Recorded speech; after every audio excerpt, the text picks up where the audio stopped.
Hello everyone, मैं सचिन विश्वकर्मा। आज के इस वीडियो में मैं आपके लिए प्रिंसिपल्स ऑफ ऑर्गेनिक फार्मिंग के कुछ इंपॉर्टेंट ऑब्जेक्टिव क्वेश्चंस लेकर आया हूं, जो कि आपकी परीक्षा की दृष्टि से बहुत ही ज़्यादा इंपॉर्टेंट हैं। तो आप लोग इसे ध्यान से देखिएगा, और अगर इसका PDF पाना चाहते हैं तो आप हमारा टेलीग्राम चैनल ज्वाइन कर सकते हैं, जिसकी लिंक डिस्क्रिप्शन बॉक्स में दे दी गई है। तो चलिए वीडियो को शुरू करते हैं। इसमें पहला क्वेश्चन है कि IFOAM का पूर्ण रूप क्या है। IFOAM का पूर्ण रूप क्या है? ऑप्शन ए है जैविक कृषि आंदोलन एवं अंतर्राष्ट्रीय संघ, यानी international federation of organic agriculture movement. तो IFOAM का फुल फॉर्म होता है international federation of organic agriculture movements. अगला क्वेश्चन है IFOAM की स्थापना किस वर्ष हुई थी। IFOAM की स्थापना किस वर्ष हुई थी? ऑप्शन ए है 1970 में, बी है 1972 में, सी है 1971 में और डी है 1973 में। तो IFOAM की स्थापना जो है ये 1972 में हुई थी। IFOAM की स्थापना 1972 में हुई थी। ये दोनों क्वेश्चन जो है बहुत ही ज़्यादा इंपॉर्टेंट है। पिछली बार IFOAM से रिलेटेड एक क्वेश्चन आया हुआ था पेपर में, तो उसका भी सॉल्यूशन मैंने डाला हुआ है, तो आप लोग उसे ज़रूर देखिएगा, क्योंकि उसमें भी बहुत ही ज़्यादा इंपॉर्टेंट क्वेश्चंस हैं और कई सारे वीडियो मैंने पढ़े हुए हैं प्लेलिस्ट में, तो आप लोग वहाँ से जाकर BSc एग्रीकल्चर सेकंड सेमेस्टर के वीडियोस देख सकते हैं। अगला क्वेश्चन है जैविक खेती का प्राथमिक सरोकार कौन सा है। ऑप्शन ए है पौधों को जीवित रखने के लिए, ऑप्शन बी है मृदा सूक्ष्म जीवों को जीवित रखना, या फिर मिट्टी को जीवित रखने के लिए, या फिर उपरोक्त सभी। तो जैविक खेती का जो पहला उद्देश्य है, सरोकार है, वो होता है मिट्टी को जीवित रखने के लिए, यानी जो उसके पहला स्टेप होता है वो होता है मिट्टी को ध्यान में रखा जाता है, मिट्टी को जीवित रखने के लिए। अगला क्वेश्चन है जैविक खेती के बारे में कौन सा सत्य है। ऑप्शन ए है हमें फसल का पोषण करना चाहिए, हमें मिट्टी का पोषण करना चाहिए, ए और बी दोनों, और ऑप्शन डी है इनमें से कोई नहीं। तो जैविक खेती का कौन सा सत्य है, तो इसमें से हो जाएगा हमें मिट्टी का पोषण करना चाहिए, क्योंकि जैविक खेती में हम लोग जो है मिट्टी में जैविक खादों या अन्य जैविक तरीकों को अपनाते हैं। तो ऑप्शन बी इसका करेक्ट हो जाएगा।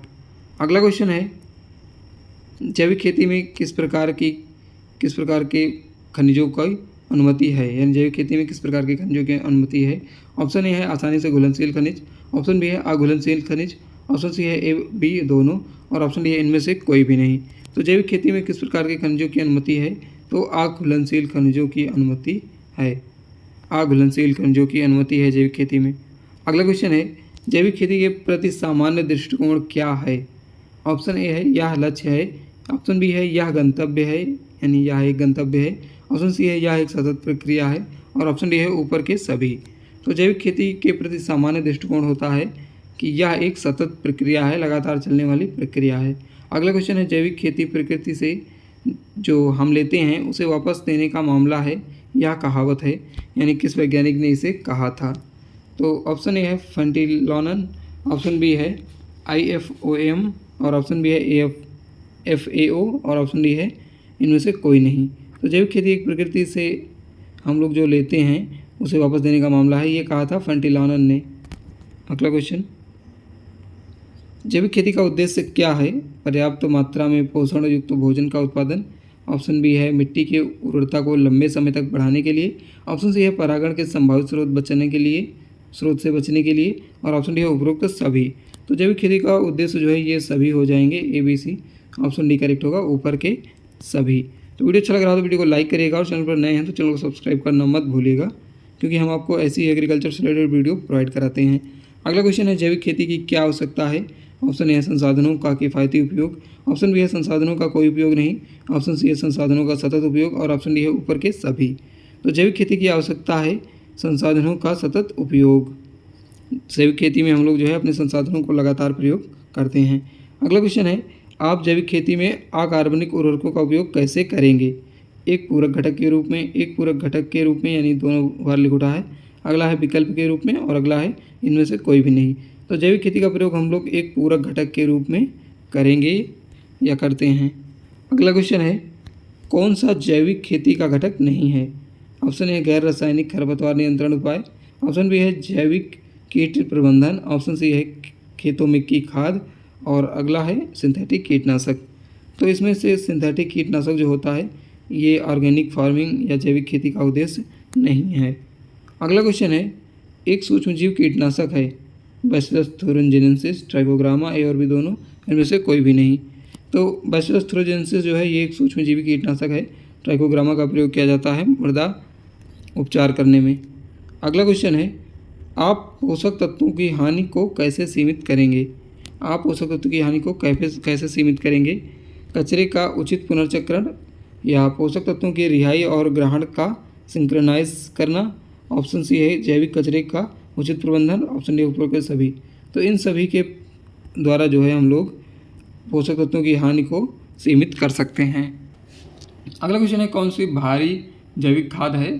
खेतों की खाद, हरी खाद, तेल, केक या ऊपर के सभी? तो भारी जैविक खाद के अंतर्गत ये सभी आते हैं। ऑप्शन डी करेक्ट होगा। अगला क्वेश्चन है, गोबर की खाद में नाइट्रोजन, फास्फोरस एवं पोटास प्रतिशत मात्रा कितनी होती है? तो गोबर की खाद में जो नाइट्रोजन की मात्रा होती है वो होती है 0.5%, और जो फास्फोरस की मात्रा होती है वो होती है 0.25%।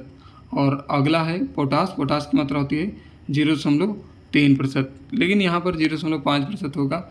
स्टैंडर्ड डाटा जो बताता है वो होता है 0.5, 0.25 और 0.5।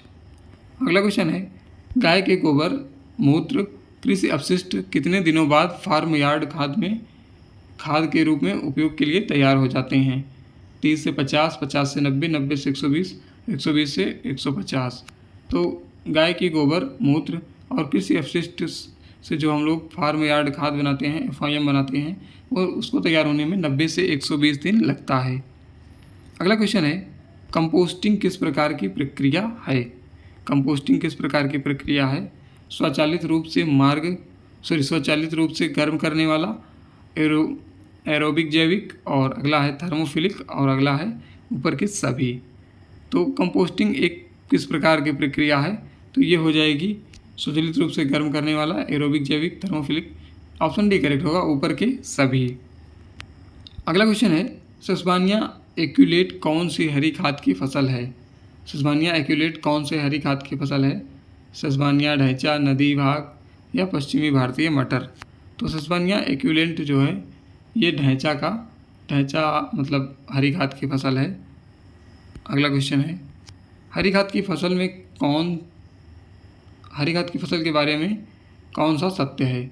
हरी खाद के पौधे मिट्टी की निचली सतह से पोषक तत्व ग्रहण करते हैं। अगला है, यह मिट्टी की जैविक खाद की स्थिति को बनाए रखता है। अगला है, यह मिट्टी को हल्का बनाता है। इसके बाद है, पोषक तत्वों के निच्छालन को रोकता है। तो हरी खाद की फसल के बारे में जो सत्य हैं ये सभी हो जाएंगे, क्योंकि हरी खाद से में ये सभी लाभ होते हैं। तो ऑप्शन डी करेक्ट होगा, ऊपर के सभी। अगला क्वेश्चन है, वर्मी कंपोस्ट की संरचना के बारे में कौन सा सत्य है? pH मान 6.5 से 7.5 होता है। कार्बन 30% से 50% होता है। नाइट्रोजन 0.5 से 3%, जलधारण क्षमता 50 से 70%, कार्बन नाइट्रोजन अनुपात 16 से 9, और ह्यूमस की मात्रा 6 से 8%। तो इसमें जो है क्वेश्चन है कि वर्मी कंपोस्ट की संरचना के बारे में कौन सा सत्य है? तो वर्मी कंपोस्ट का pH मान जो है वो 6.5 से 7.2 होता है। अगला इसमें जो है ऑप्शन सी करेक्ट होगा, 1, 3 और 6, क्योंकि तीसरा है नाइट्रोजन 0.5 से 3% होती है, और 6 है ह्यूमस की मात्रा 6 से 8% होती है। तो ऑप्शन सी इसमें करेक्ट हो जाएगा। तो इस वीडियो में इतना ही, बाकी अदर क्वेश्चन आपको नेक्स्ट वीडियो में मिल जाएंगे। तो आप लोग चैनल को सब्सक्राइब जरूर करिएगा, और इस वीडियो को अपने सभी दोस्तों के साथ शेयर जरूर करिएगा ताकि उनकी भी हेल्प हो सके।